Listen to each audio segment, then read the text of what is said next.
Ya bien.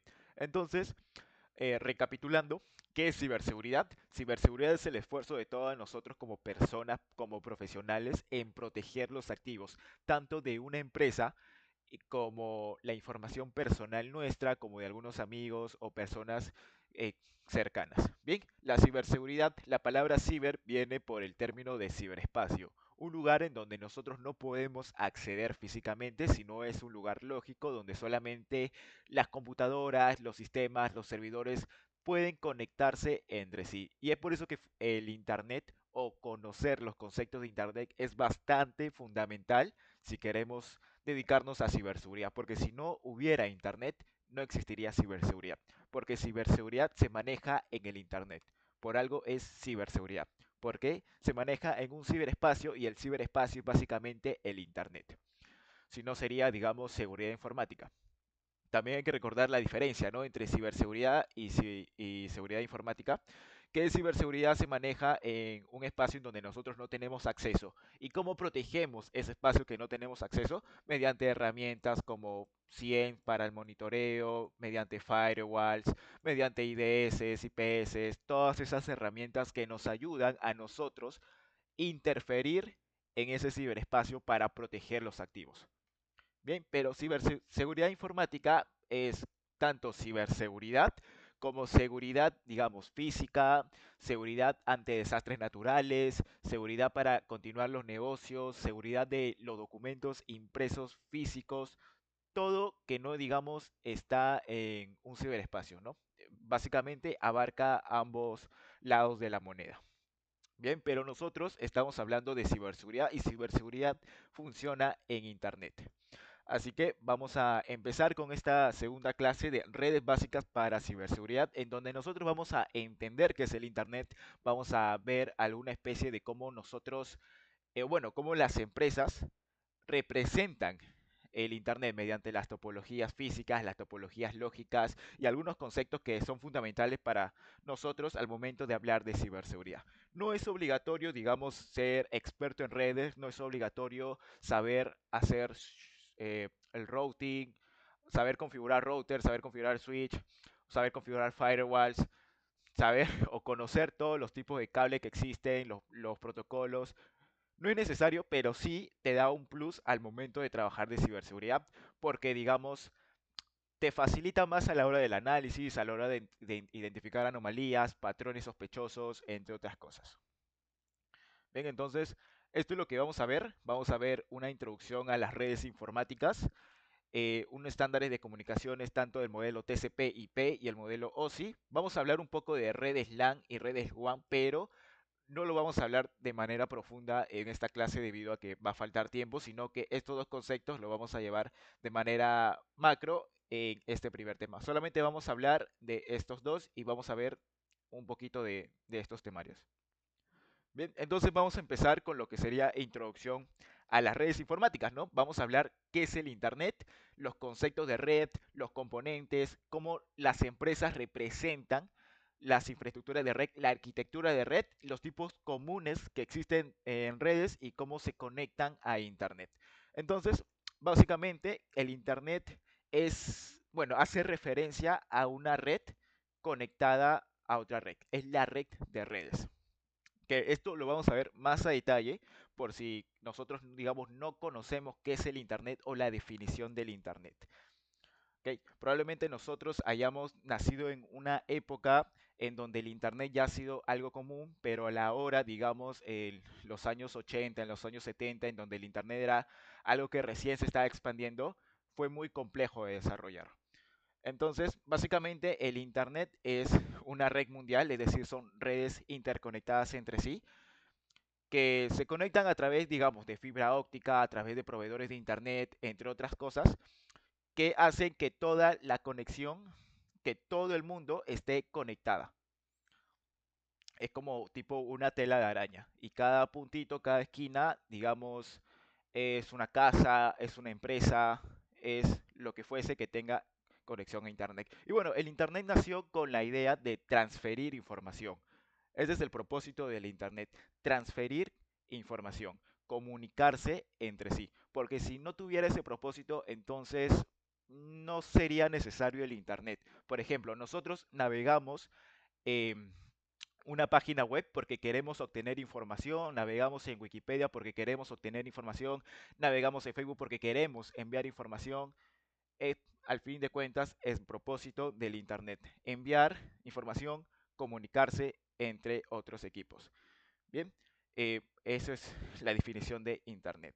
Entonces hay que entender la diferencia entre Internet y la diferencia de red, porque el Internet, como ya dijimos, es la red de redes, pero el concepto de red, de una sola red, es básicamente un conjunto de equipos que están conectadas entre sí.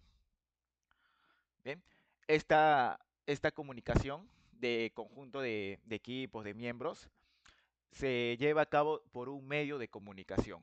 Este medio puede ser tanto hardware, en donde ya vemos los cables, las tarjetas de red, los adaptadores Wi-Fi, como también mediante software o protocolos. Bien, protocolos puede ser como el protocolo IP, protocolo DNS, ARP, entre otros protocolos que vamos a ver más adelante. Bien, entonces la red más básica, para que nosotros entendamos cómo funciona la red más básica, es simplemente una computadora que esté conectado, ya sea a otra computadora, que esté conectado a un servidor, que esté conectado a un switch, que esté conectado a un router directamente. Esa sería básicamente la red más básica, una conexión, digamos, de uno a uno. Pero esto lo vemos, digamos, a nivel de usuario. Si nosotros no tenemos experiencia en diseño de red, no tenemos experiencia en lo que es todo el tema de redes, básicamente nosotros vamos a pensar, ya, simplemente conecto un cable de internet y ya hago mi arquitectura de red, conecto 20 computadoras a un switch y ya tengo mi arquitectura de red, pero em, digamos en la cabeza de un administrador hay varios factores que digamos, lo vuelve más complejo. Y creo que aquí tengo una imagen que se los voy a mostrar cómo es desde la perspectiva de un administrador de red, que ahora lo voy a buscar un momento, creo que lo tengo por aquí. Ya, acá lo tengo. Bien, entonces, para, digamos, el punto de vista de un usuario, básicamente sería así, ¿no? Una computadora conectado a cualquier dispositivo de red, pero para, digamos, una visión de un administrador de red, básicamente lo que estaríamos viendo sería algo así. No me deja poner la captura. Ya, voy a salir de esto. Ya, voy a dejarlo por acá. Ya. Y básicamente, desde el punto de vista de un administrador de red, la arquitectura es esta. Un host tiene que pasar, digamos, por un switch, tiene que pasar por un router, luego se tiene que configurar el router, digamos, con los protocolos necesarios, se tiene que configurar la lista de acceso, firewalls, VPN si es que lo requiere, y luego crear una VLAN para conectarlo a servidores, crear sus redes, hacer el OSPF, que es la ruta más corta. Son un montón de variantes, un montón de factores, sobre todo si lo vemos a un nivel de empresa, a un nivel corporativo, es muy complejo diseñar una red. Bien, entonces, desde el punto de vista, digamos, del usuario común, una red puede ser sencilla, simplemente digamos, si decimos ya, conectamos el cable y ya. Pero el punto de vista de un administrador, de un arquitecto, tenemos que ver todos estos factores, ¿no? Protocolos de seguridad como el IPS, IDS, protocolos de routing, protocolos de conectividad, entre otros factores. Bien, hay que tener en cuenta aquello.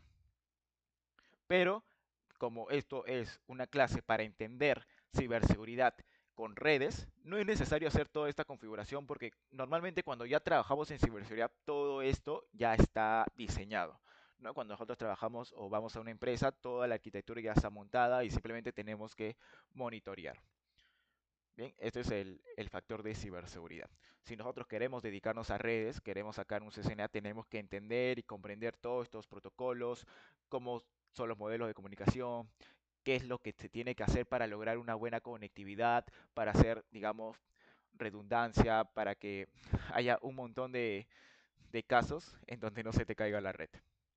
Bien, ahora vamos a hablar sobre los componentes de red y básicamente tenemos tres componentes. El primero es el host, que básicamente el host puede ser una computadora, una laptop, un servidor. el host es todo lo que tiene comunicación y participa activamente en la red. Por ejemplo, una computadora que tiene el protocolo IP que envía datos a un servidor es un host y viceversa.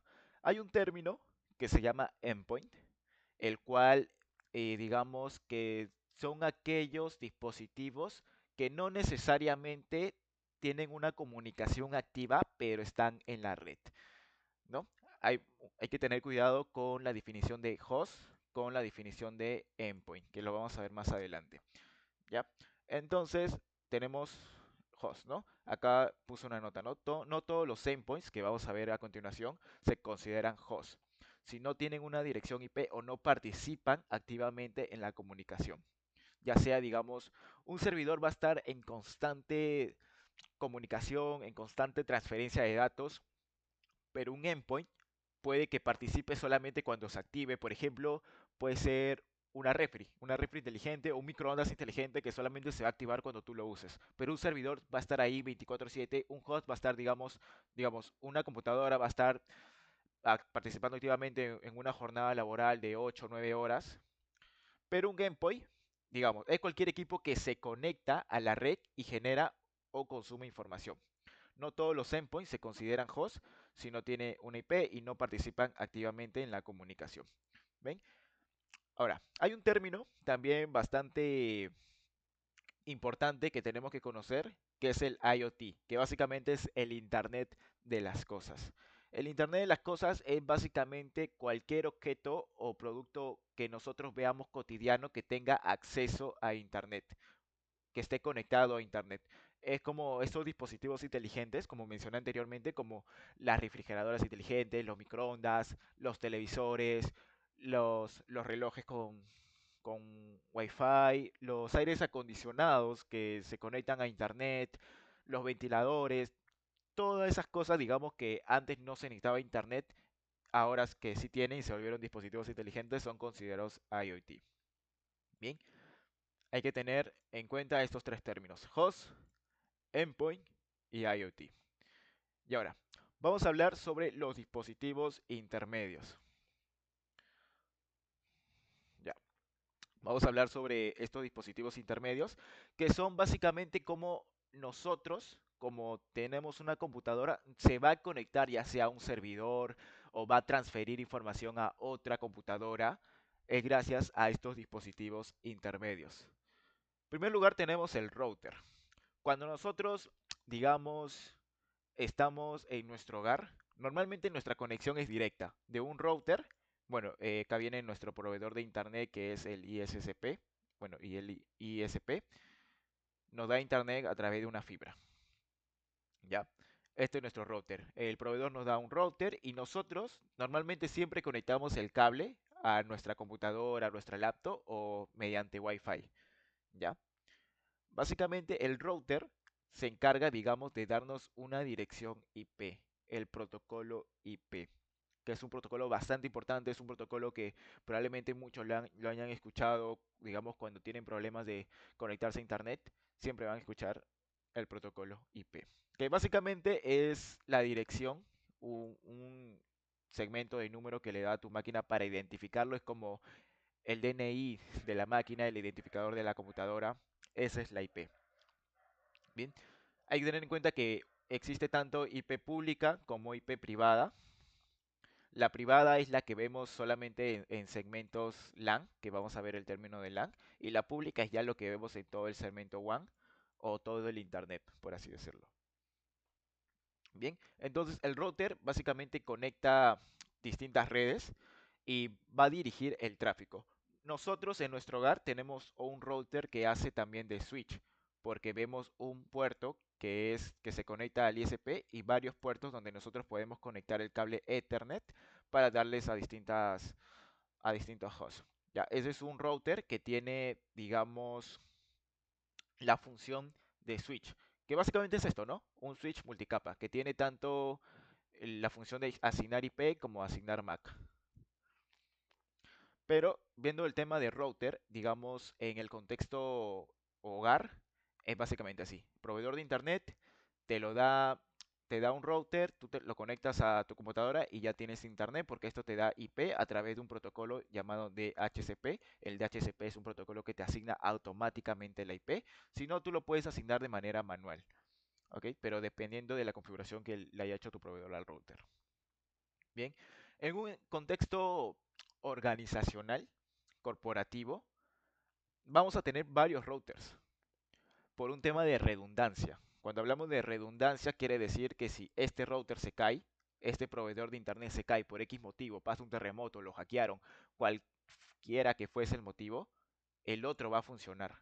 Es por eso que, digamos, si estamos trabajando en una empresa y vemos que no hay alta disponibilidad por parte de los proveedores de internet, si un proveedor se cae, que es más común que lo que ustedes piensan, básicamente nos quedamos sin negocio, nos quedamos sin continuidad de operaciones y van a pasar demasiadas cosas. Es por eso que cuando veamos o cuando trabajemos en una empresa que todo su modelo de negocio, su núcleo de negocio depende del Internet, hay que tener en cuenta que tenga alta disponibilidad con el tema de redundancia con dos o tres proveedores de Internet. Por si se cae uno, tener otro. Ya, es por eso que nosotros vamos a ver varios routers. Ya, en arquitectura de red esto es muy común, tener varios routers y los routers normalmente en el contexto organizacional va a ir acompañado de un switch. ¿Por qué? Porque el switch básicamente conecta a múltiples hosts. En lugar que el router solamente te da, digamos, disponibilidad de 3, 4 puertos. El switch te puede dar hasta 24, 36, 48 puertos. Esto con la finalidad de que haya más equipos conectados, ¿no? Y no vayan directamente al router. Bien, acá hay una diferencia, es que el router, este router, trabaja con el protocolo IP. Es decir, va a conocer a tu máquina solo con el protocolo IP. Y la IP puede ser, digamos, el más conocido, ¿no? 192.168.1. Lo que fuese. Pero en cambio, el switch, el cual es el otro dispositivo intermedio que va después del router, este no trabaja con IP porque no lo conoce, porque no está en su funcionamiento conocer la IP, porque no puede básicamente por el tipo de diseño. Por eso está diseñado, para que no conozca por IP. Está diseñado para que conozca por MAC, para que se comunique por la dirección MAC. Y la dirección MAC es básicamente tipo un número como F09, dos puntos y un montón de caracteres. ¿Ya? Y cada Mac es única. Cada Mac está enganchada a una tarjeta de red, que la tarjeta de red es la NIC, así se llama, NIC. Que básicamente es donde tú pones tu cable de Ethernet o donde tú te conectas a Wi-Fi. ¿Ya? Tu NIC está enganchada a un número MAC y es así como el switch puede comunicarse con otro host sin tener internet. Por ejemplo, voy a borrar todo esto. Ya. Por ejemplo, tenemos un router. El router se conecta a un switch. Pero este router no está conectado a internet. Ya, acá está el internet y acá tenemos varios hosts, ¿no? Tenemos, digamos, tres computadoras. Y en este router también hay otro switch. Y este switch también tiene, digamos, tres computadoras o dos computadoras. Ya. Si el internet funciona, si este router funciona y funciona la IP, este host, como está en la misma LAN, este host va a poder llegar a este. Pero si este router no funciona o el protocolo IP está fallando o hay conflicto de dirección IP, lo que fuese, esta computadora, este host no va a poder llegar a este host. Pero en cambio, este switch sí logra comunicación entre estos hosts. Sí va a lograr porque el switch establece la conexión por MAC. Este tiene una MAC, este tiene una MAC, este tiene otra MAC. La comunicación con el switch es por MAC, pero la comunicación por router es por IP. Y esto es algo que vamos a entender cuando hablemos del modelo OSI o el modelo TCP e IP. Bien, básicamente es así como funcionan los routers, como funciona el switch. Por eso menciono, en el contexto hogar es más sencillo debido a que tenemos este switch multicapa que básicamente hace la función de router como hace la función de switch. Nos da una IP y permite la comunicación de otros equipos mediante MAC. pero en en empresas es básicamente la arquitectura, un router y un switch. Bien, bueno, acá hay dos tipos de router, el router inalámbrico, básicamente el que te da Wi-Fi, y el router normal que no te permite esa conexión por Wi-Fi. Espero que esté quedando claro hasta este punto. Quisiera saber si alguien tiene alguna duda o consulta respecto a todo lo que estamos hablando, ya que entender redes es un poco complejo si no tenemos, digamos, los conocimientos previos o experiencia, debido a que son muchas cosas, son muchos nombres, muchos términos, muchos protocolos y todo ello. Así que cualquier duda o consulta, escríbenlo en el chat de este canal de voz, y con gusto lo respondemos y resolvemos todas las dudas. Pero la idea que tengo es que todo quede claro para entender el punto de ciberseguridad. Y si todo está claro, me gustaría bastante que puedan, digamos, comentarlo en el chat, ¿no? Todo está claro y podamos continuar. Si tienen alguna duda de cómo funcionan estos dispositivos intermedios, porque estos dispositivos intermedios es la clave fundamental para nosotros entender redes también. Entonces, cualquier duda, consulta que hayan tenido hasta este momento de lo que hemos hablado de router, de switch o de qué es el internet, pueden dejarlo acá en el chat. O si todo bien, de igual forma, ¿no? También dejarlo todo claro. Ahí Niska me ayudó con la encuesta. Ya, gracias, Nolik.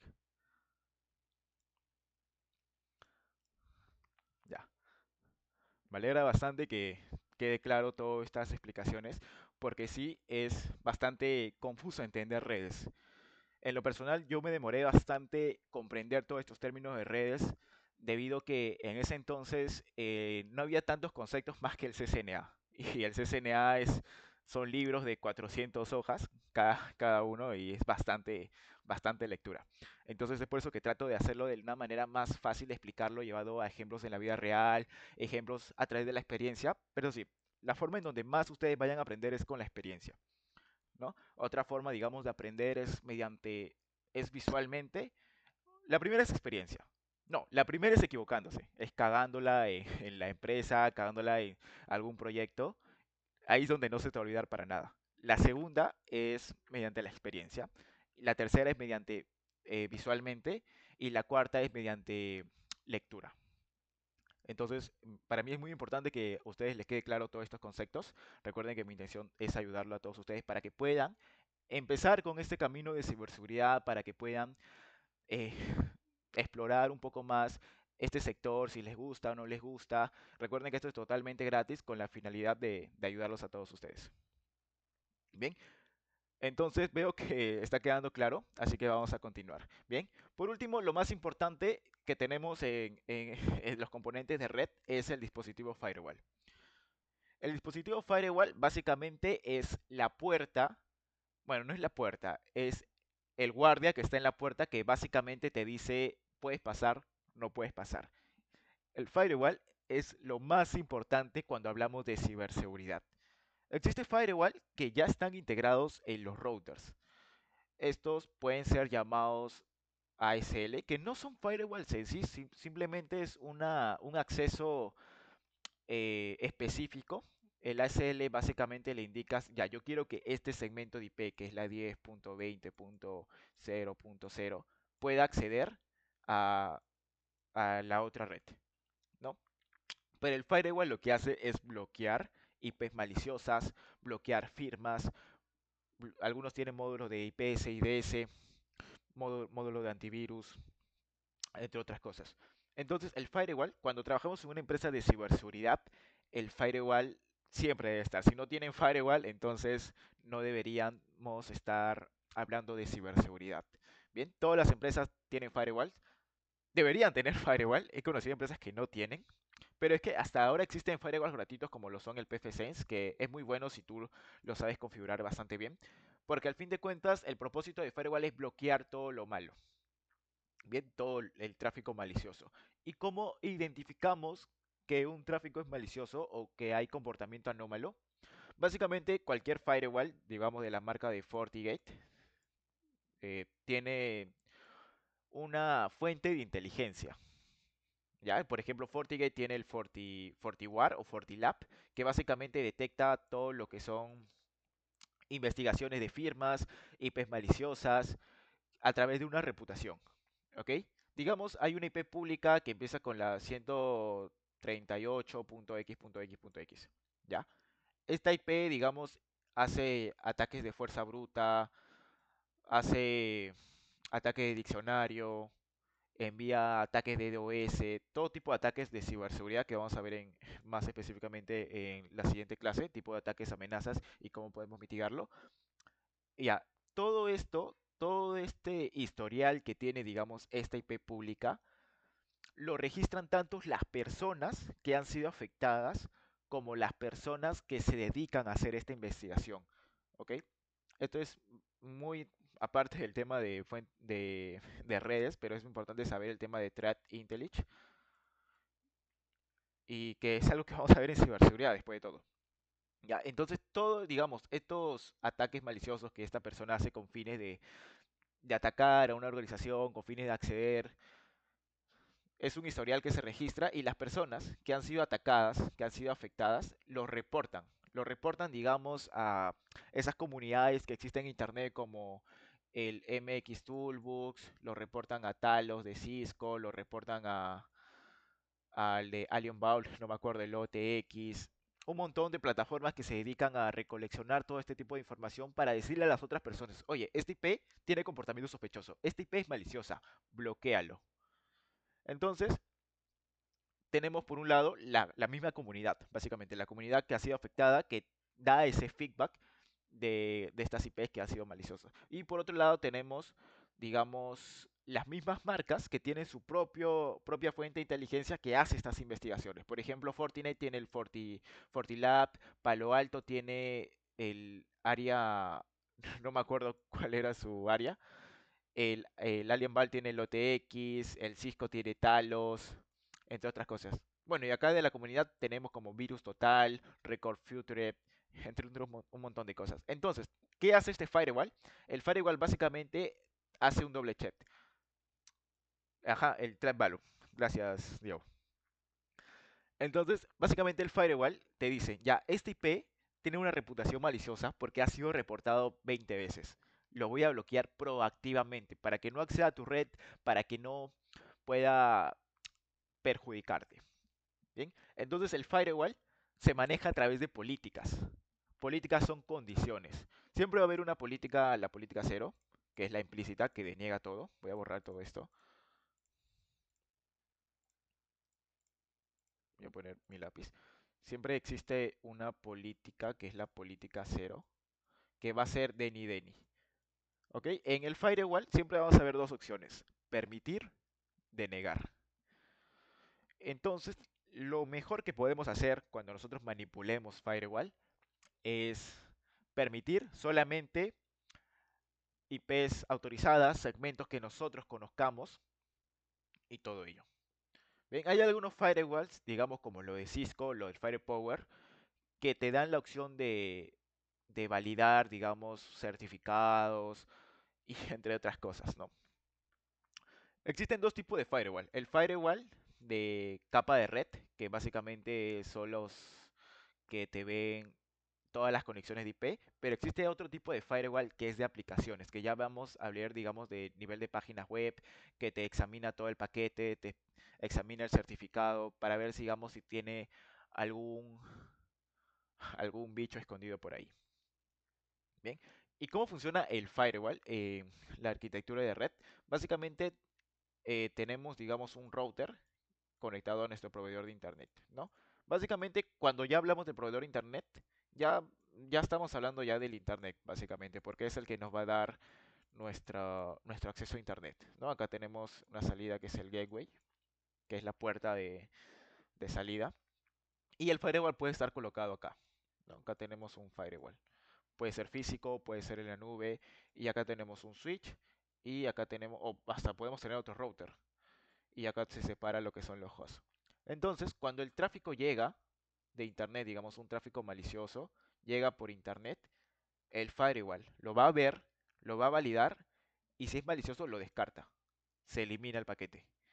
Entonces, si es permitido, digamos porque coincide con una política que lo permite o no es malicioso, lo va a permitir y el tráfico va a llegar a su objetivo. Si no está en la política, o hay una política que lo deniega, por ejemplo, nosotros podemos decir una política que todas las IPs, todas las URLs de Facebook la bloquee. Entonces, si una persona, digamos, de acá, de este host, navega a Facebook, va, va a salir, digamos, su dirección IP, acá va a ocurrir, no, acá no ocurre el nateo, va a salir por acá, y entonces acá, digamos, lo valida en la política. Y digamos, si coincide con que con Facebook, lo va a bloquear. El firewall también puede estar acá, que es entre el router y el ISP, pero estos son más que todo firewalls en la nube, firewalls cloud, por así decirlo. Pero esto ya lo haces con previa coordinación con tu proveedor.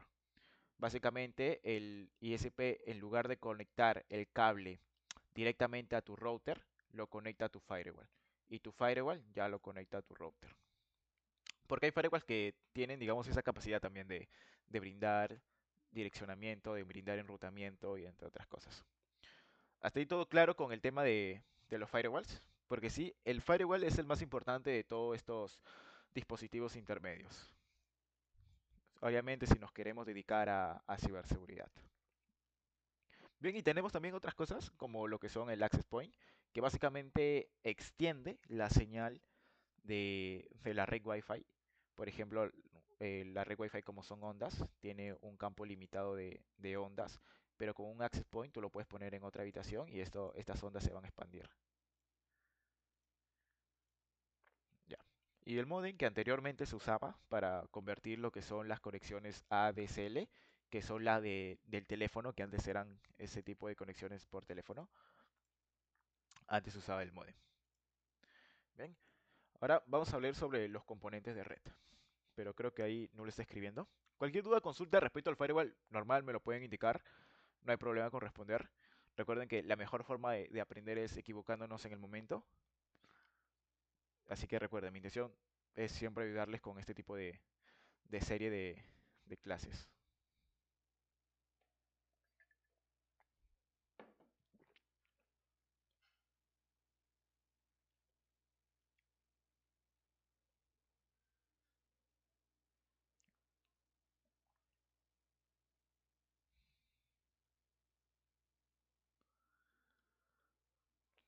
Ya, bacán.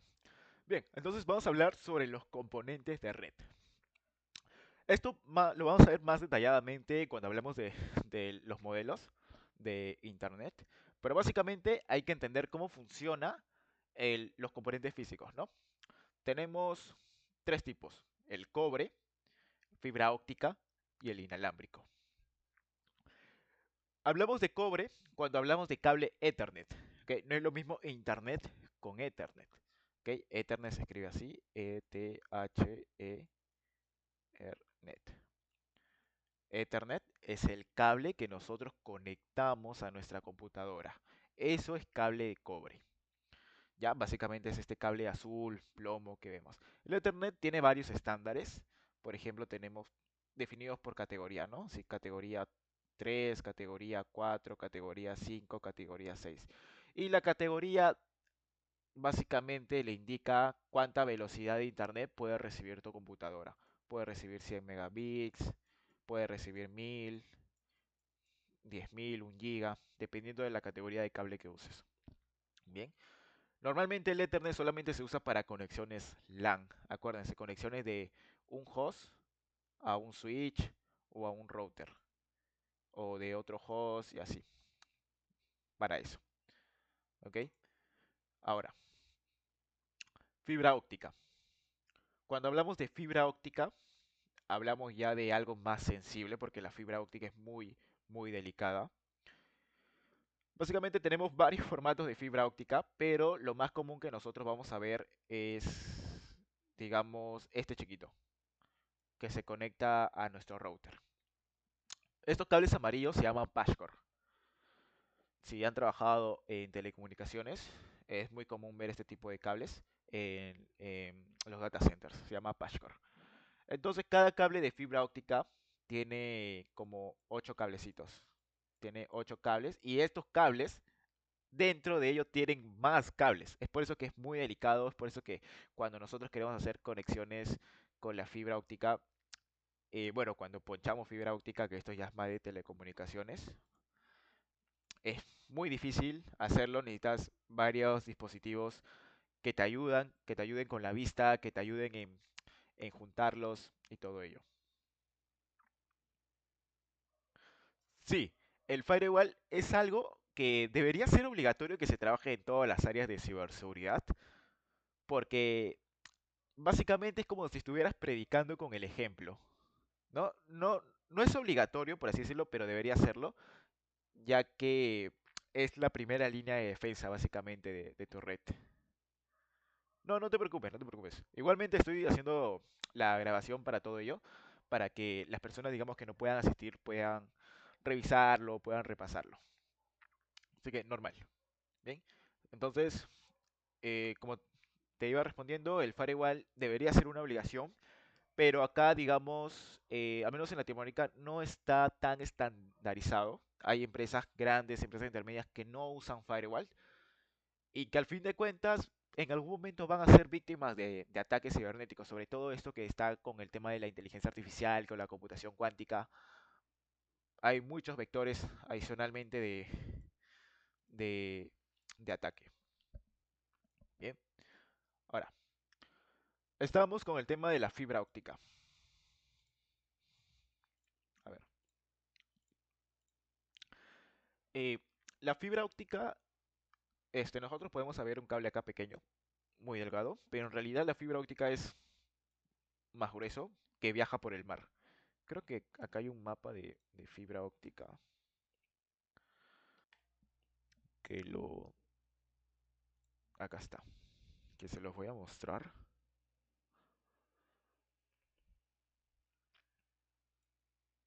Ya.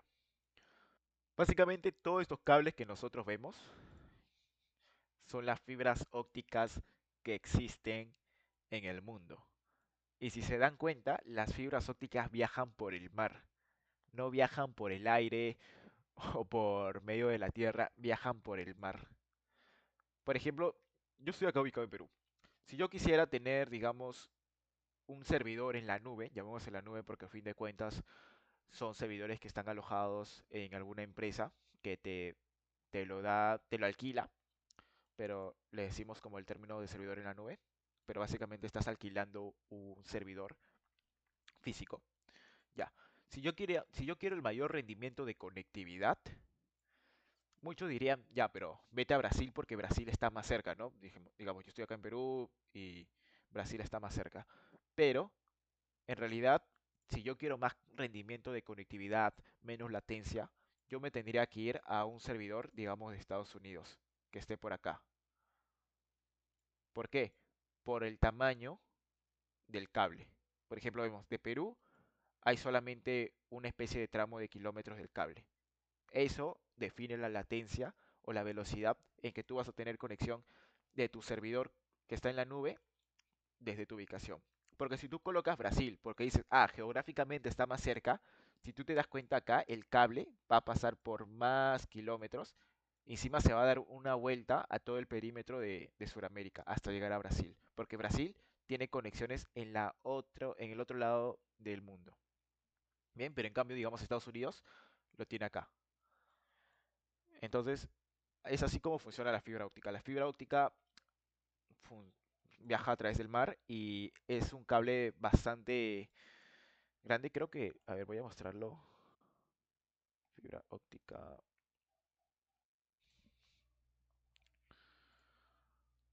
Porque cuando buscamos fibra óptica solamente nos sale estos cables pequeños.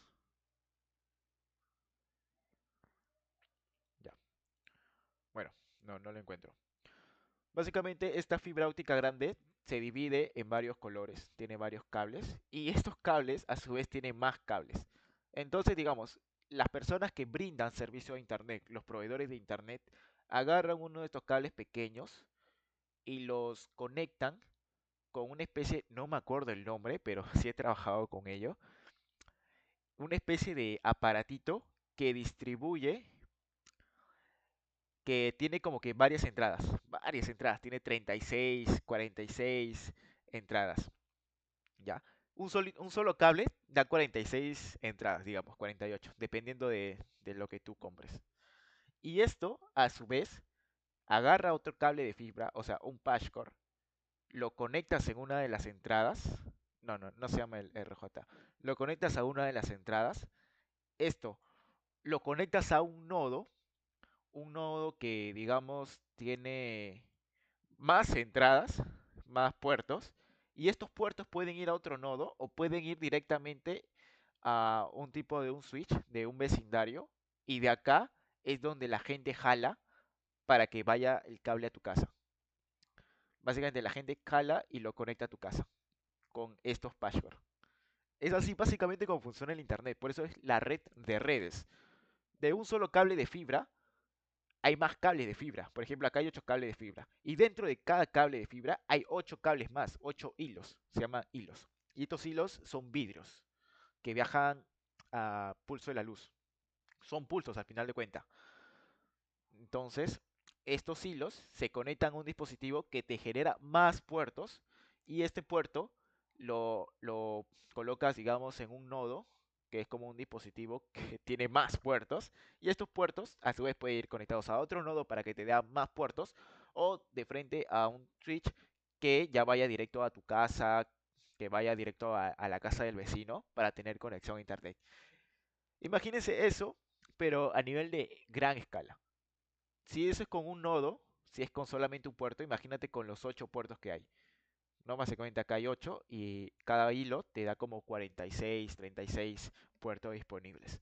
Básicamente es así como funcionan los proveedores de internet.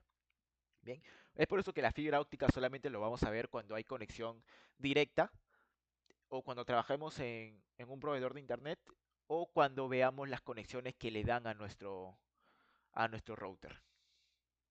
Bien, y bueno, lo inalámbrico que ya imagino que todos deben conocer, que son las redes inalámbricas, ya sea para Bluetooth, bueno, Bluetooth no, para Wi-Fi, que sirven con estas antenitas. Bien, quedó claro con el tema de cómo funcionan los medios de comunicación, el cobre y la fibra óptica. Al fin de cuentas, ambos trabajan con pulso de luz, ¿ok? Son pulsos de luz, por ejemplo, la fibra óptica viaja a velocidad de la luz. Son pulsos eléctricos que la computadora lo define con ceros y uno. Ceros y uno. Entonces, un cero es un bit. Un conjunto de 8, de 8 0 o 16, no me acuerdo bien, es un byte, ¿no? Y es por eso que nosotros, digamos, existen las computadoras de 32 bytes, de 64 bytes, que limita lo que es la capacidad de información que nosotros podemos recibir. No, obviamente, entre mayor sea el número, más información podemos recibir. Pero las computadoras entienden en este lenguaje. La computadora no entiende texto plano, la computadora entiende solamente ceros y uno. Y los ceros y uno básicamente son los pulsos de luz. ¿Y cómo define los pulsos de luz la máquina? Básicamente, digamos que tenemos acá lo que es un gráfico. Voy a borrarlo. Básicamente tenemos, digamos, un gráfico de, de poder, pongámosle, ¿no? Cuando el cable da un pulso de luz, se eleva, digamos, el gráfico, ¿no? Se eleva y lo define como uno. Si pasa el siguiente milisegundo, vuelve a lanzar otro pulso de luz, se queda en uno. Pero si no envía nada, se queda en cero. Y así constantemente está el cable, así, así. Subiendo, bajando, quedándose abajo, subiendo, subiendo, subiendo. Pero siempre va a ser uno y cero. Entonces, existen los problemas de interferencia. Cuando nosotros, digamos, vemos que la señal está fallando o que no se está conectando bien, es por el tema de la interferencia. Cuando nosotros ponchamos mal lo que son los cables de Ethernet, puede que hay como una especie de este cosita de aluminio que vemos aquí, puede que no esté bien conectado y esto a la larga va a generar ruido. Va a generar, digamos, que esto vaya bien, pero a la larga se ponga malo. Es por eso que existe el tema de la interferencia cuando nosotros no ponchamos o no agarramos bien el cable de Ethernet. Bien. Y bueno, ahora vamos a hablar sobre las topologías y cómo son las representaciones de red en las empresas. Hay un programa bastante bueno que ustedes deberían usar para empezar, sobre todo si están interesados en redes, que es el Packet Tracer. Es totalmente gratuito, en donde básicamente nosotros podemos hacer arquitecturas, laboratorios, diseños de redes, entre otras cosas, para ver cómo funciona todo el tema de la comunicación, ¿no? Packet Tracer para las personas que recién están entrando y GNS3 para las personas que ya tienen más experiencia y quieren armar laboratorios más reales, ¿no?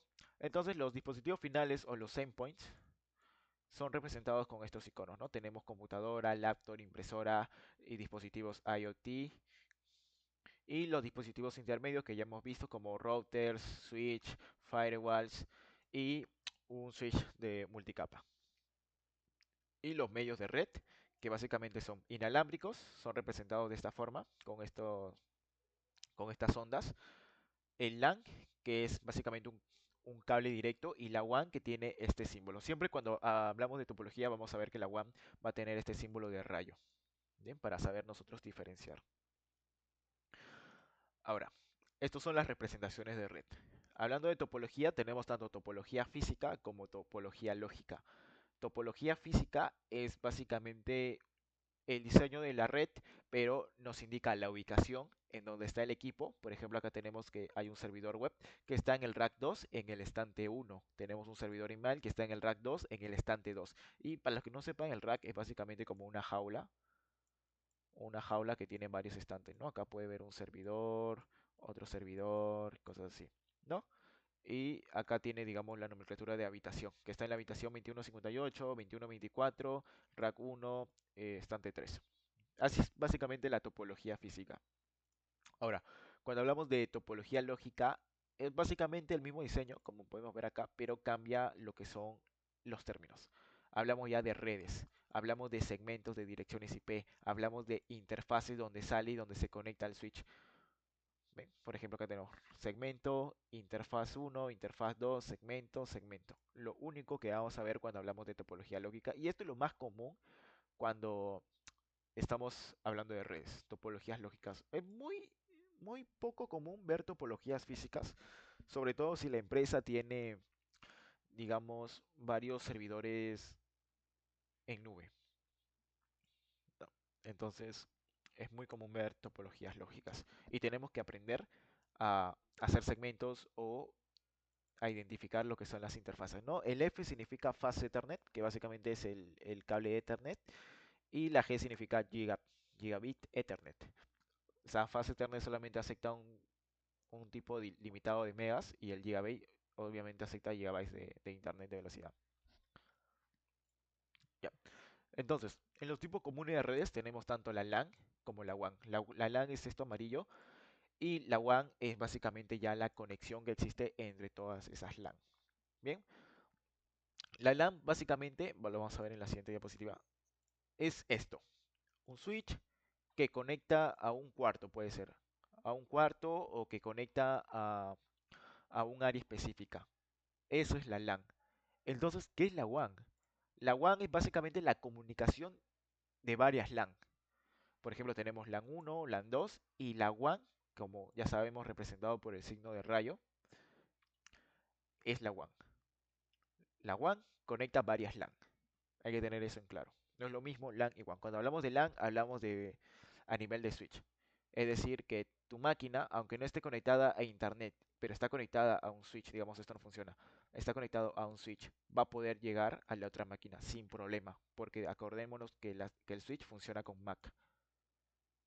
Entonces, cada NIC, o sea, cada computadora tiene un NIC y la MAC siempre va a tener. Cuando llega al router es donde recién se le asigna un IP, que ya es donde puedes conectarte, digamos, al otro router y el otro router te puede llevar a la otra computadora. Pero en LAN no es necesario el direccionamiento IP por MAC, lo conoce. Ya, el LAN es, digamos, toda comunicación que existe en un área y la WAN es la comunicación de esas áreas.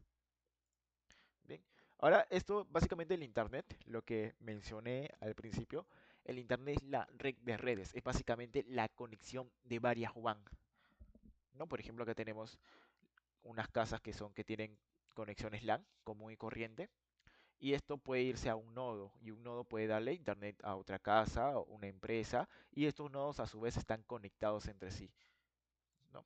Es por eso que el internet se define como la red de redes. El internet no es algo que está en la nube, el internet no es algo virtual, el internet son elementos físicos que se han ido construyendo con el tiempo. Hay que tener eso en claro. Son cosas que se han ido construyendo en el tiempo desde hace varios años y es por eso que existe tanta comunicación, es por eso que existe, que está tan estandarizado, porque ya es una construcción de muchos años. Es por eso que es muy fácil conectarnos o obtener información de cualquier lado. Ya. Y ahora acá hay tres conceptos bastante importantes también entender, que es la intranet, la extranet y obviamente el internet. La intranet básicamente es solamente la compañía. No, por ejemplo, tú tienes una LAN. Voy a borrar esto. Ya. Tú tienes una LAN uno, tienes una LAN 2 y tienes una LAN 3. Ya. Esta conexión, digamos por un router, todo esto es una WAN. Ya. Y digamos que todo esto forma una sede de tu empresa. Digamos sede uno. Ya. Y tú tienes otra sede. Tienes acá sede 2, que es básicamente la misma arquitectura. Ya.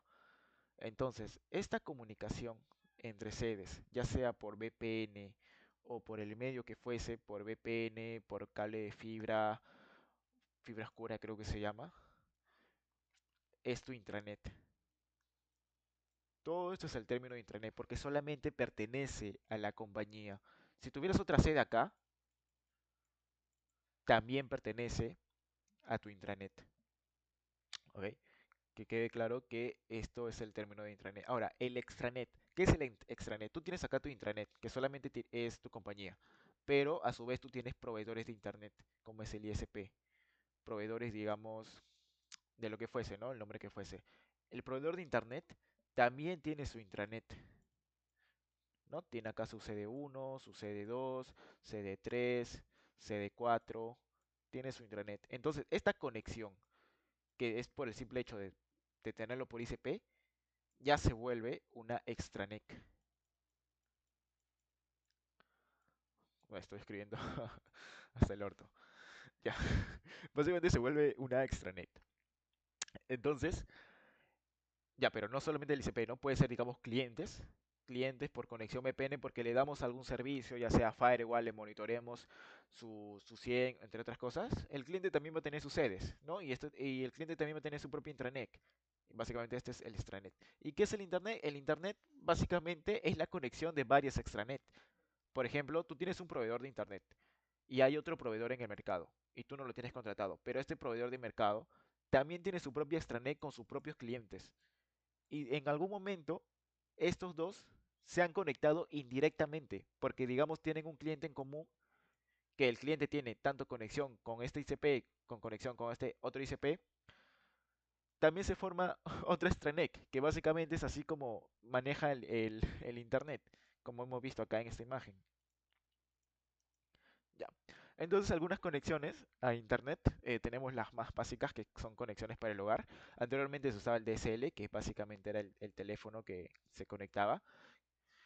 Luego vino el cable, luego vino las señales inalámbricas, que puede ser celular o Wi-Fi, y básicamente este es nuestro proveedor de internet, ¿no? Y hay otros que son por satélites. Cuando hablamos, digamos, en telecomunicaciones, en esas empresas que ofrecen canales de televisión, es muy común ver conexiones satelitales. ¿Ya? Y al final nuestro proveedor de internet es el que nos da esta conexión a internet. Que es representado el internet como una nube, porque es muy extenso, pero ya sabemos que el internet es la fibra que viene del mar, se desarma la fibra en 8 hilos y estos 8 hilos también tiene 8 hilos más, no, tiene 16 hilos creo, y le da un nodo y este nodo le da a varios nodos. Entonces, como esto es una construcción de varios años, van a existir bastantes nodos y es por eso que es representado así. Por eso el proveedor de internet ya ha tenido bastantes años colocando esos nodos en puntos específicos para dar internet, para dar esa comunicación entre distintos lados. Bien, pero en empresas es un poco similar, pero hay varios términos distintos, que no voy a profundizar porque básicamente es lo mismo.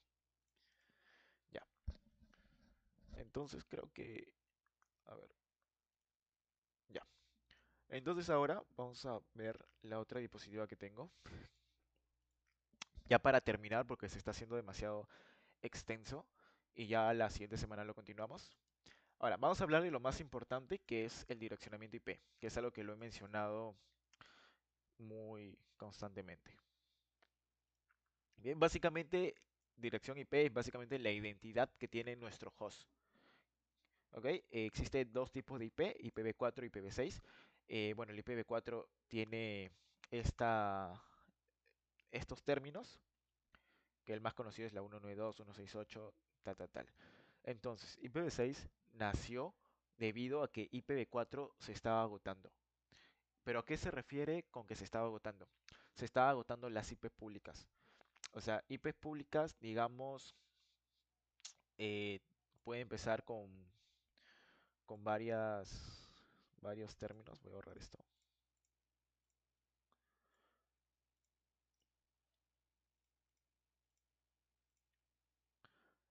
Lo que sucede con la versión 4 es que, digamos, cada sede, cada empresa, normalmente, dependiendo de cuántas IPs públicas contrate, puede salir con una, con dos, con tres, con cuatro IPs públicas. Digamos, una sede entera puede salir con una sola IP pública, que puede ser la 38.x.x a internet. ¿Ok? Esta es básicamente la identificación de la empresa. Pero existen tantas empresas, existen tantos hogares, tantos lados que tienen una sola salida a internet pública y en algún momento se va a acabar. Entonces, IPv4 nació para remediar ese problema de agotamiento de IPv4.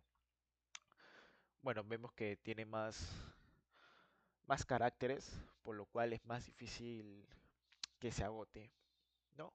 Básicamente la IP pública, como ya mencioné, es la que es visible en Internet, mientras que la IP privada solamente es visible en tu red local.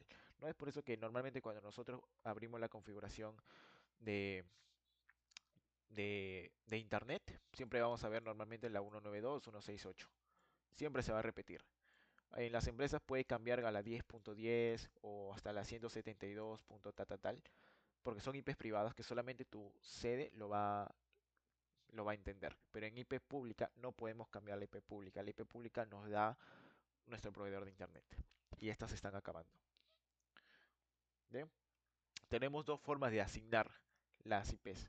DHCP y estática. DHCP es la asignación automática, es un protocolo. Y la estática es básicamente, yo ingreso a mi configuración de Windows, agarro el adaptador de red y coloco una IP manual. Pero en cambio el DHCP es automática. ¿Por qué existen estos dos métodos y por qué no todo puede ser DHCP? Debido a que el DHCP cambia, como es dinámico, va cambiando constantemente. Si tú apagas tu computadora, apagas tu laptop, cuando tú lo prendas, no es tan probable que tú sigas con la misma IP. Porque cuando tú apagas tu laptop, viene una persona, se conecta al Wi-Fi con su celular, puede tener la misma IP que tú tenías antes. Entonces tú tienes otra dirección IP. ¿Por qué existe el estático? Porque esto es muy difícil, digamos, mantenerlo cuando se trata de servidores. Cuando nosotros hablamos de servidores, tenemos que asignarle una IP estática sí o sí. Porque, digamos, hay 100 usuarios que se conectan a un servidor de archivos. Este servidor de archivos tiene la IP 172.16.8.4 y ellos entran a través de Windows mediante un comando para entrar a este servidor de archivos. Entonces, si este IP, digamos, cambia de la 4, cambia, digamos, a la 14, estos 100 usuarios que ayer se conectaron a este IP no van a poder acceder y no van a saber cuál es la IP a cuál conectarse. Y esto genera a la larga problemas. Es por eso que en servidores siempre se va a mantener una IP fija.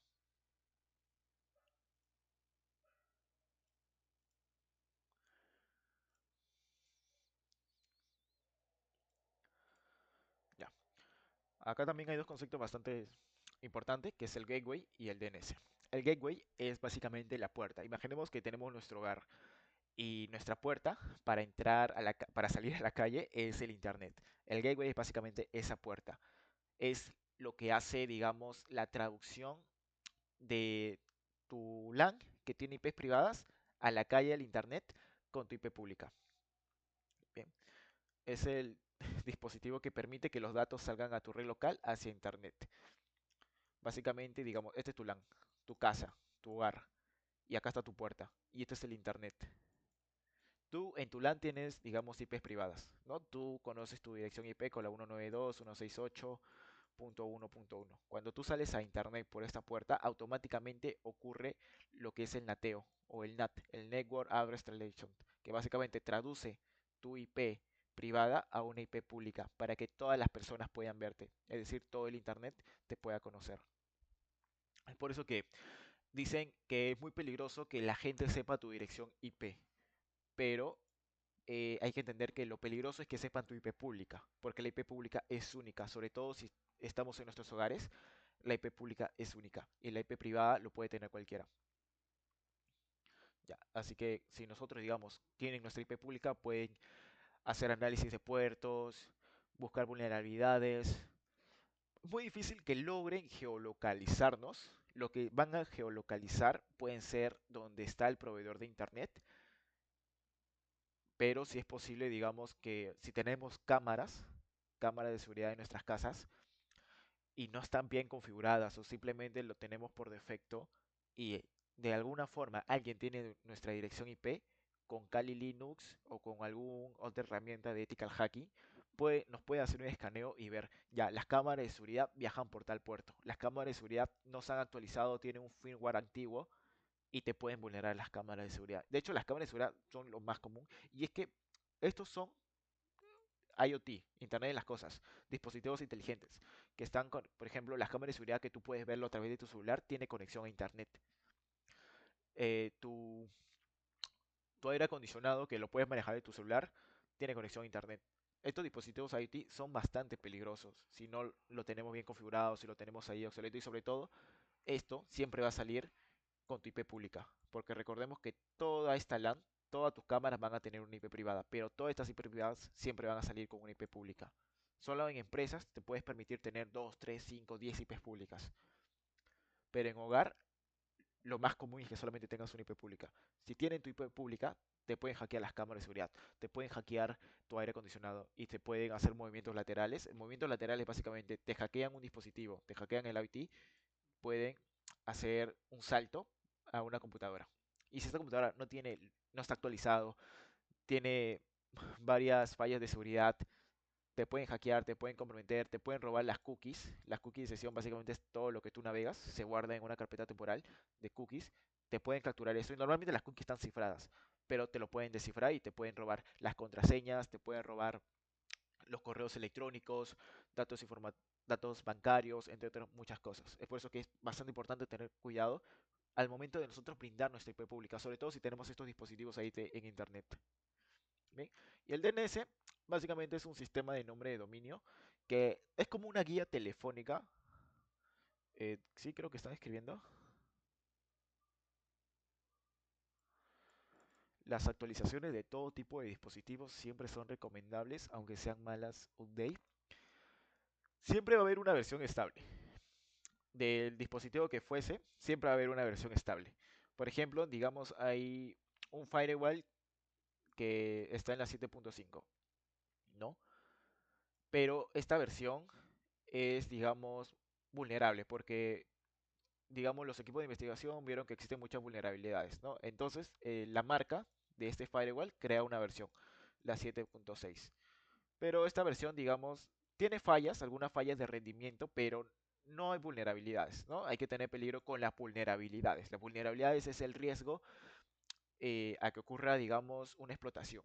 Pero, digamos, la 7.6 tiene fallas de rendimiento, nada más, cosas pequeñas. Y ellos sacan la 7.7, ¿no? Y así, igualmente, la 7.7 no tiene vulnerabilidades, pero tiene fallas de rendimiento. Sacan la 7.8. Pero en documentación dicen que la 7.6 es la más recomendable. Entonces, siempre es bueno mantenerse en la versión recomendable, porque la última versión no siempre es bueno debido a que puede fallar, ¿no? Pero siempre es muy bueno, recomendable actualizar si estamos en una versión obsoleta, si estamos en una versión que no tiene soporte, si estamos en una versión con vulnerabilidades. ¿No? Es tan simple como buscar la marca de nuestro equipo, la versión que tiene y agregar la palabra vulnerabilidades. ¿No? ¿Y qué tan fácil es que una persona común sea vulnerada por exposición de IP? Mm, Bueno, ahora con la IA es demasiado fácil. Básicamente tú puedes agarrar la IP. De hecho, hay una página, el Shodan, que si están interesadas en el ethical hacking, van a esa página y van a ver un montón de IPs públicas. IPs públicas donde te dicen las vulnerabilidades que tiene y todo ello. Entonces, con esa IP pública te pueden hacer un escaneo de puertos y pueden ver, digamos, de una lista, intentar del puerto 1 hasta el puerto 9000 y van a ver, digamos, ya el puerto 333 está abierto porque pertenece a tu cámara web, a tu cámara de tu casa. ¿Ya? Y tú tienes, digamos, tu cámara lo has instalado hace 10 años y no tienes, digamos, soporte, está vulnerada. Básicamente, una persona puede acceder mediante consola, porque al fin de cuentas todo funciona mediante consola, o lo que nosotros hablamos sobre CLI. Eh, ¿No nos quiere dar después clases de ética al hacking? Sí, de hecho, lo voy a poner en votación. De hecho, el día de hoy en la madrugada estaba probando Shodan, viendo con bastantes IPs públicas y probando con Kali Linux, y accedí a una empresa en un equipo de IPTV que estaba vulnerada. No es ético hacer esto, ya, pero estaba probando. Al final de cuentas no hice nada, pero estaba probando y con OSINT, que OSINT básicamente es la investigación de todo público. Básicamente puse las credenciales por defecto de la marca modelo de ese equipo y pude acceder. No, hacking it. Ahí ya. Ya. A ver, respondiendo a tu pregunta, Niska, ¿qué tan fácil es que una persona común sea vulnerada por exposición de IPs? Ya, es bastante sencillo, sobre todo si tenemos dispositivos vulnerados. Eso es que en el tema de ataques hay varias formas de que una persona se pueda infectar, ¿ok? Hay que tener en cuenta que para los atacantes existen una denominación que llama el APT, que son ataques persistentes avanzadas, que se dedican a empresas, a organizaciones objetivos. Pero también, digamos, hay ataques que existen en Internet como un malware, que ya sea un virus troyano, un keylogin, que indirectamente en algún momento de tu vida se va a meter a tu computadora. No porque el creador de ese malware lo haya decidido así, sino que ese malware ha estado distribuido en algún archivo y tú sin querer lo has descargado o ha pasado de tu red y te vas a infectar. No, ese es un vector de ataque, ¿ok? Vector de ataque o delivery, que es, digamos, el malware de manera indirecta. Hay otros que lo hacen, digamos, ya, tienen tu IP pública y tú eres el objetivo. Van a usar varias formas de conectarse a tu máquina. Este también es otro vector de ataque. Y es que en la ciberseguridad existen varios vectores de ataque y es por eso que se debe tener un monitoreo constante. Pero mayor objetivo son las empresas. No, no, eso no quiere decir que tú como persona natural nunca vas a ser atacada. De hecho, yo he sido atacado por ransomware cuando era joven, cuando tenía 15 años, por descargar un generador de pagos de Fortnite. Yo me acuerdo que había en YouTube video de descargar generador de pagos de Fortnite. Yo lo descargué y, y toda mi máquina se descifró, me pusieron un ransomware, mi fondo de pantalla se puso rojo, yo estaba asustado. Yo confié en esa persona que hacía esos videos de YouTube. Y menos mal que la computadora, no era mi computadora, era de mi primo. Y, y menos mal que esa computadora tenía un sistema llamado Panda que restauraba todo al punto anterior. Eso fue mi primera interacción con un ransomware. En ese entonces no lo sabía. Pero bueno, los ataques están desde años. Solamente que acá, digamos, en Latinoamérica recién está sonando, sobre todo acá en Perú. Ya. A ver, ¿cómo usan la IA para estas cosas? A ver, Liam, la inteligencia artificial lo usan más que todo las personas o los atacantes llamados los script kiddies, que básicamente son como los script kiddies, que son las personas que tienen conocimiento o están interesados. Básicamente son las personas interesadas en todo este mundo del pentesting o que tienen intenciones maliciosas, digamos, obtener dinero, entre otras cosas, pero usan solamente herramientas de Internet. Usan todo lo que está en Internet, ¿no? Usan un Kali Linux, un Metasploit, todos los recursos de Internet.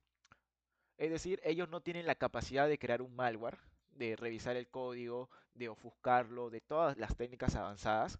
No. Solamente se guían de los recursos que hay en Internet, de las herramientas que ya existen preconfiguradas, las que están en GitHub, las que están en Kali Linux, entre todas esas cosas. ¿Ya? Entonces la IA, la inteligencia artificial, es una herramienta más para estas personas. Es una herramienta que te favorece ya que te dice, ya, escribe tal código o ejecuta tal comando de nmap, ejecuta tal comando de metasploit. Básicamente le das una serie de pasos y la IA te lo va a devolver. Entonces las personas atacantes usan esto para tener más contexto, para tener más formas de cómo lidiar. Es muy difícil que una inteligencia artificial te diga paso a paso, detalle a detalle, cómo hackear una red, pero sin, digamos, le das un buen contexto, le das buenas instrucciones, lo alimentas de información, sí es posible, ¿ok? Es difícil, no es imposible. Entonces es por ello que usan la inteligencia artificial. Pero las personas, digamos, que se encargan de desarrollar malware y de distribuir malware, ransomware, ellos más que todo se van en el tema de la codificación en el código C+, creo que se llama este código. Debido a que este interpretador de lenguaje trabaja a nivel de kernel, ¿no? El Python, que es un lenguaje de código, trabaja a nivel de sistema operativo, pero el C trabaja a nivel de kernel. Es por eso que estos códigos de malware no lo va a detectar el antivirus porque el antivirus lo detecta a nivel de sistema operativo, que es básicamente el Python trabaja en sistema operativo. Por eso que todos los malwares, cuando veamos desarrollo de malware, análisis de malware, vamos a ver este lenguaje de programación, porque trabaja en el kernel. Y el kernel es el nivel más bajo de un sistema operativo, ¿no? Ya. Y básicamente así usan la inteligencia artificial para guiar esta serie de pasos, ¿no? Básicamente lo usan los script kiddies, que es la especie de atacantes que son aspirantes o que usan cualquier recurso público. Y sabemos que en Internet es muy difícil encontrar estos temas de una guía específica que te diga detalle a detalle cómo hackear una red, cómo hackear una empresa. Y hasta en la dark web también es complicado buscar estas guías. Normalmente te lo van a vender, ¿no? Pero en la dark web es muy común resultar estafado. Ya. A mí me pasó uno con Dragon City. Sí, es bastante común, sobre todo cuando no tenemos conocimiento. De hecho, yo antes no conocía lo que era la ciberseguridad. Cuando era niño, yo caía bastante en las estafas de esas de cuando navegabas en internet y decía, gira la ruleta y te ganas un premio. Yo me ganaba varios carros y hasta ahora no he reclamado ninguno. Pero de verdad es, digamos, para las personas que no tienen tanto conocimiento, es muy fácil ser víctima. Es por eso que la ciberseguridad es tanto esencial para las empresas como para nosotros como personas naturales. Ayudar a las personas que no tienen, digamos, todos esos conceptos, que no tienen el contexto del panorama que estamos viendo ahora en ciberseguridad es bastante importante, digamos, a familiares mayores, amigos que se dedican a otras áreas, amigos que se dedican tal vez en marketing, que se dedican a, a administración de empresas, entre otras áreas, ¿no? Es bastante importante ayudar y darles la importancia de por qué es importante todos estos temas de ciberseguridad. Bien, porque hasta publicar información personal, información privada es bastante complicado, bastante peligroso. Por ejemplo, hay personas que ganan mucho dinero, pero no lo publican. No lo publican en redes sociales, no están ahí, digamos, uy, yo tengo tales cosas, yo tengo 50 carros. Hay algunas que sí, hay algunas que no. Sobre todo los empresarios no lo publican. ¿Por qué no lo publican? Porque existe una técnica, o más que todo, un tipo de ataque que es el spear phishing. El spear phishing básicamente es un phishing dedicado. ¿Pero qué es el phishing? El phishing es una técnica de ingeniería social que básicamente una persona, un atacante, trata de engañarte. Y que sea spear, que sea dedicado, básicamente esa persona va a revisar todo de ti en internet, va a revisar tu nombre, va a buscar tus correos electrónicos, va a buscar qué familias tienes, tus amigos en internet, qué relaciones tienes con esas personas que interactúas. Todo eso con la finalidad de engañarte y robarte. Y no solamente en el área de ciberseguridad, las personas que tienen bastante dinero y que lo publican pueden ser víctimas, uno, de extorsión, de secuestro por bandas que existen ahí, carteles, lo que fuese, porque dicen, ah, ya esta persona tiene dinero, voy a investigar sobre esta persona, a ver qué puedo sacar con ello. Es por eso que es muy peligroso publicar este tipo de contenido. No, por ejemplo, tú vas a ir de vacaciones. Vas a ir de vacaciones, tu casa se va a quedar sola, no hay nadie, tu vecindario, digamos, no es tan activo. Y tú publicas, ¿no? Me voy de vacaciones, nadie se va a quedar en mi casa, en red social. ¿Alguien lo ve? O una persona lo comparte y una persona como las ciencias lo ve, que casualmente vive por ahí, ya, esta persona se va de vacaciones, no va a haber nadie, conozco su barrio, su vecindario no está movido, no hay policías, no hay autoridades, le robo. Es así que es peligroso también publicar este tipo de información. Ya. Igual el phishing, como estaba potente hace unos tiempos en Facebook, ya no salimos del tema de redes, sí, sí, sí. Sí, pero es que al final de cuentas el propósito de estas clases es interactuar y que aprendan, ¿ok?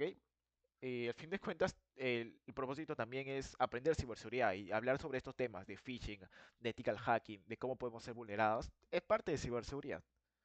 Es algo que nos va a ayudar bastante a la hora de dedicarnos a esto. Ahora que mencionaste a Perú hace un rato, ¿crees que vale la pena estudiarlo en carrera técnica? Justo pensaba irme a un instituto en Perú a estudiarlo. Te recomiendo una técnica de ingeniería de ciberseguridad y luego lo convalides con una universidad. Debido porque si te interesa la ciberseguridad y tú convalidas, digamos, en una técnica, vas a estudiar 3 años, 3 años, 4 años probablemente, en donde vas a ver ciberseguridad. Y con eso ya puedes, digamos, trabajar en ciberseguridad. Y mientras tú trabajas, mientras tú tienes experiencia laboral en el campo, si te gusta, bacán, sigues con ello, sacas tu maestría o... Bueno, entonces, mientras estás en ese proceso de trabajo y ya hayas terminado tu carrera técnica, te vas a una universidad para, digamos, si te gusta el área, irte a sistema. ¿Por qué sistema? Porque sistema es más extenso, ¿no? Digamos, tienes programación, lo puedes complementar con la ciberseguridad, tienes base de datos, que la base de datos es importante cuando monitoreamos 100, porque al fin de cuentas son bases de datos no SQL, hacer las consultas, hacer los indexados, hacer los triggers en la base de datos, te va a ayudar bastante. También ahora creo que el sistema está de moda la IA, Cloud, Machine Learning, un montón de conceptos que, digamos, si no te gusta la ciberseguridad en todo este tiempo que has estado trabajando, puedes moverte a otras áreas. Esa sería mi recomendación, irte a una carrera técnica de ciberseguridad, trabajar y cuando termines tu carrera te vayas a convalidar en una universidad, ¿no? Y luego ya sacas tu maestría. Eso va a hacer que tengas un perfil más completo y no solamente te dediques a un solo área. Si eso quería hacer, iba a estudiar a Senati y después intentar convalidar en algunas. Creo que la UPC sacó una carrera de ciberseguridad. Sí, la UPC sacó la carrera de ciberseguridad, pero solamente está en pregrado. No sé, digamos, en el momento que tú termines tu carrera técnica, ya esté en EPE, que en EPE básicamente es el programa para gente que trabaja, que esté de turno noche de 7 a 11. Y, y bueno, dependiendo del tiempo que tengas también, ¿no?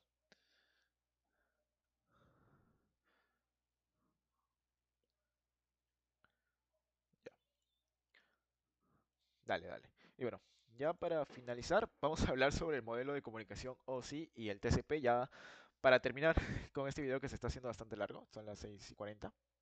Bien, de todas formas, este video va a estar en YouTube para las personas que quieran revisarlo. Me ayudarían bastante suscribiéndose. Creo que la mayoría de personas vino acá por TikTok, pero bueno. Tenemos dos tipos de modelos. Modelo OSI, que representa 7 capas, y el modelo TCP e IP.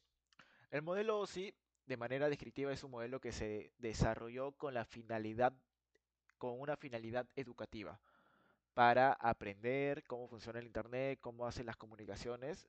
Pero acuérdense de eso, el modelo OSI es un modelo educativo y el modelo TCP es un modelo más basado en lo real. 4 capas, ¿ok? En modelo OSI tenemos la primera capa, que es la capa física, que son los cables, que son las señales eléctricas, básicamente los que les comenté, los pulsos eléctricos que viajan de 0 a 1, que básicamente sube, baja, ¿no? Estos son los pulsos eléctricos que la computadora entiende, que son transmitidos a través de estos medios físicos como los cables de Ethernet, la fibra, etcétera. Luego tenemos la capa 2, la enlace de datos, donde vemos los switches, y los switches están enganchados a la MAP. Básicamente tenemos acá cable de Ethernet y tenemos un switch. Básicamente acá tenemos nuestra computadora, ¿no? Una computadora, una PC, un cable Ethernet a un switch. Esta PC tiene un NIC y este NIC tiene una MAC. ¿Ya?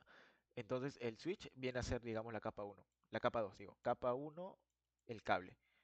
Capa 2, el switch, que es la MAC, ¿no? Luego viene la red, que es el router que te asigna una dirección IP. Este es el medio, claro, el dispositivo intermedio, y este es el protocolo. Luego del switch tienes un router, y bueno, seguimos con la capa uno, que es el cable. Este te da una IP, le da una IP a tu host, y este es un router. Este es básicamente la capa 3. Ya, la capa 4 básicamente ya son los protocolos. Los paquetes que llegan pueden llegar tanto en TCP como en UDP. Básicamente tú cuando envías un mensaje, tú envías una trama. Esta trama viaja, esta trama se convierte en un segmento o paquete, no me acuerdo el nombre, y viaja hasta el router. Esto puede ser, digamos, TCP, UDP. ¿Cuál es la diferencia? TCP básicamente es mensaje que valida que llegue bien, que llegue completo, que digamos, si se corta la mitad, te lo vuelve a enviar, pero va a validar siempre que llegue el mensaje completo. UDP en cambio te lo manda así como se le da la gana. Te llega mal, te llega bien, a él le da igual. Dependiendo de la comunicación. Por ejemplo, UDP usamos cuando hacemos videollamadas por WhatsApp, llamadas telefónicas. Por más que se corte la señal, tú vas a seguir en la llamada. Pero en cambio en TCP es importante que llegue el mensaje completo, como puede ser mensajería por texto, por Messenger, por Telegram, entre otras cosas. De hecho, hay un meme acá en el Discord que yo puse sobre esto para que lo puedan comprender mejor. Acá está el meme. Tenemos VPN, básicamente conecta a las dos caras en un solo servidor. El CSH básicamente te conectas a una máquina mediante una consola y acá está el TCP, ¿no? El TCP asegura que entre todo el agua y el UDP le da igual que donde caiga, ¿no?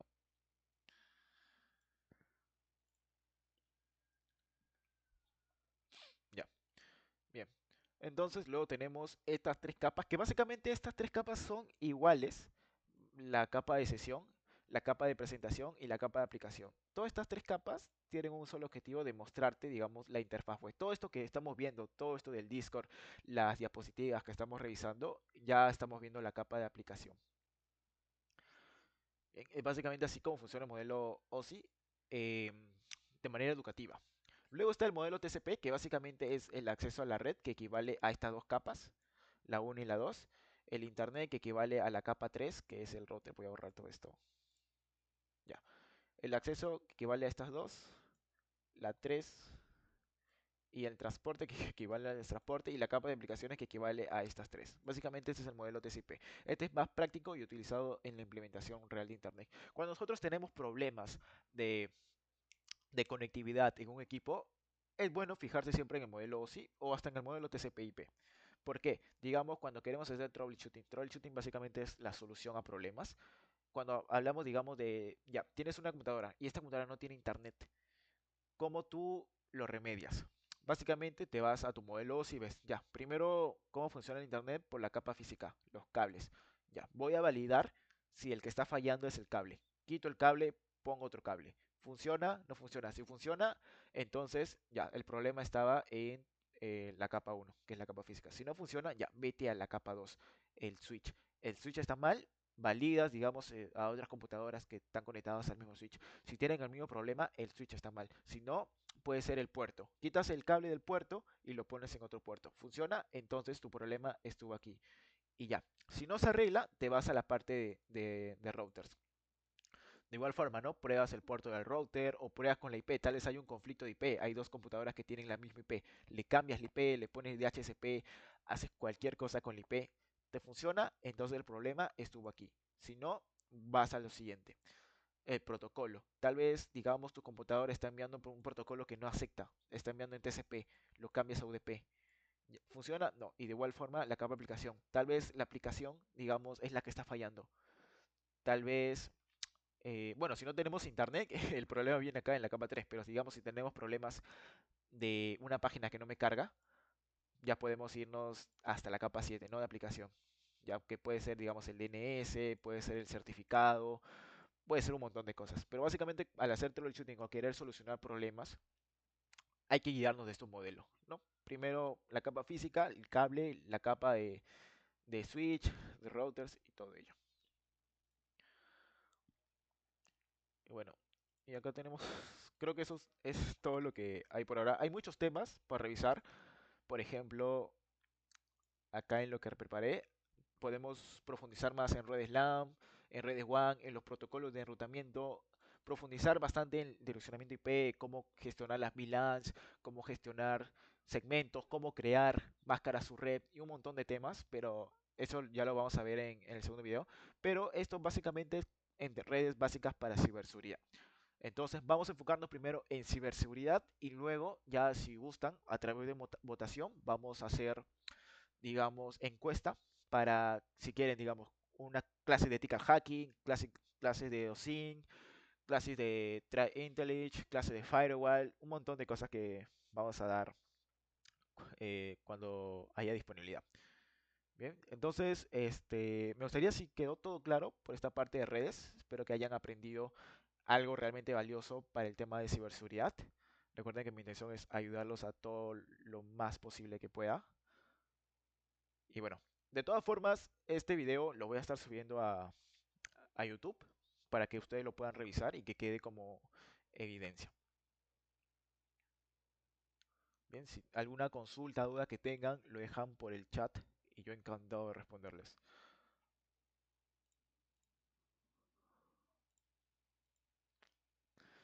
De hecho, ahí hay una votación para que puedan votar si quedó todo claro, si no, normal me puedo quedar unos minutos más para revisar los conceptos. ¿Recomendarías entonces que saquemos o no certificados en redes? Aunque queramos obviamente irnos a ciberseguridad. Certificado en redes, sí lo recomendaría porque como mencioné al principio, te va a dar más análisis, vas a saber identificar patrones y siempre y cuando un certificado siempre va a venir bien en tu currículum. Un certificado de paga. El CCNA acá en Perú está muy valorado. El CompTIA Security Plus o el CompTIA A Plus, que es de redes, también está muy valorado. Cualquier certificado de paga te va a aumentar tu CV, va a potenciar tu currículum y te va obviamente a dar mayor remuneración, porque al final el propósito de aprender todo esto es tanto porque nos gusta como para ganar dinero. Lo bueno de ciberseguridad es que nosotros podemos trabajar tanto en una empresa y aprender. Yo recomendaría esto, que trabajen en una empresa. Por más digamos que quieren ser autodidactas, trabajen en una empresa porque es donde más van a aprender, donde van a irse a proyectos, donde van a ver implementación, donde van a ver cosas de soporte, donde van a ver procesos, donde van a cometer varios errores. Y una vez que trabajen o tengan esa experiencia, lo bueno de ciberseguridad es que también lo puedes trabajar de manera independiente, como freelancer, ¿no? Puedes implementar un firewall, puedes configurar políticas, puedes configurar 100, puedes crear reglas, es lo bueno. Pero, por más que digamos que nosotros tengamos la mentalidad, ya, yo no quiero trabajar por una empresa, yo recomendaría que sí, que trabajen, que aprendan y que ganen experiencia. Porque no está mal nunca aprender, sobre todo de algo que ya está construido, para así nosotros poder construir algo.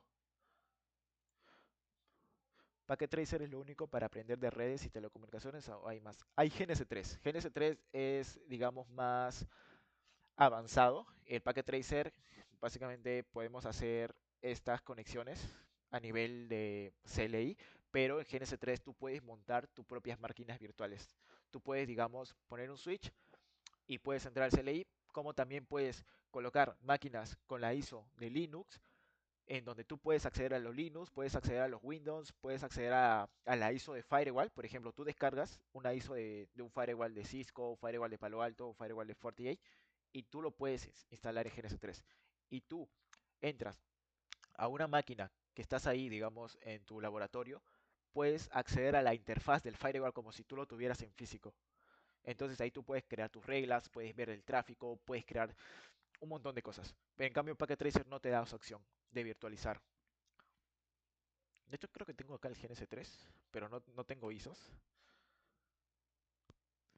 Solo que el GNS3 me va a abrir con con la VMware.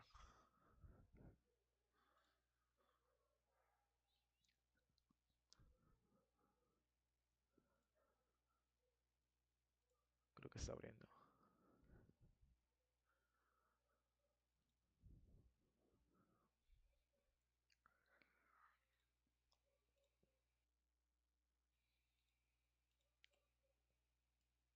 Claro, el GNS 3 funciona a través de una VMware, que básicamente es el encargado de que te va a virtualizar todo. Por ejemplo, yo tengo estos equipos, ¿no? No uso el GNS 3 porque mi computadora no soporta tanta potencia.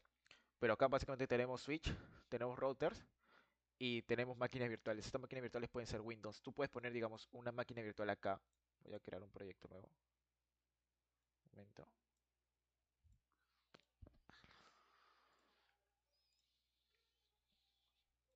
Ya.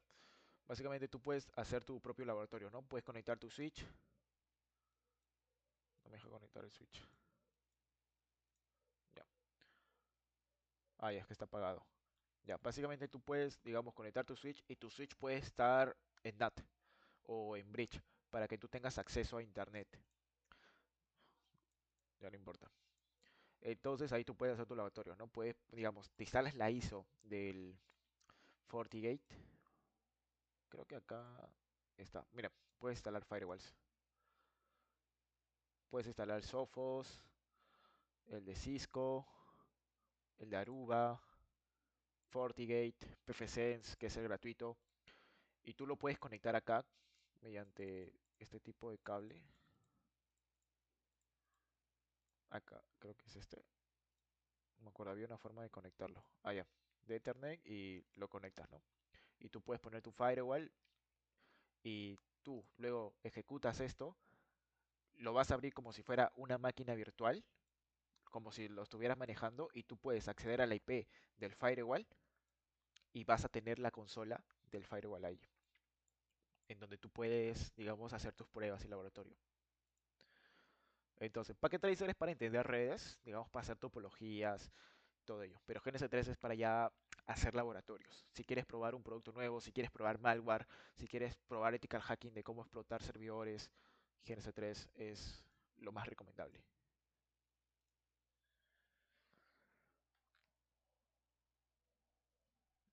Bueno, voy a parar la grabación ahora y ya.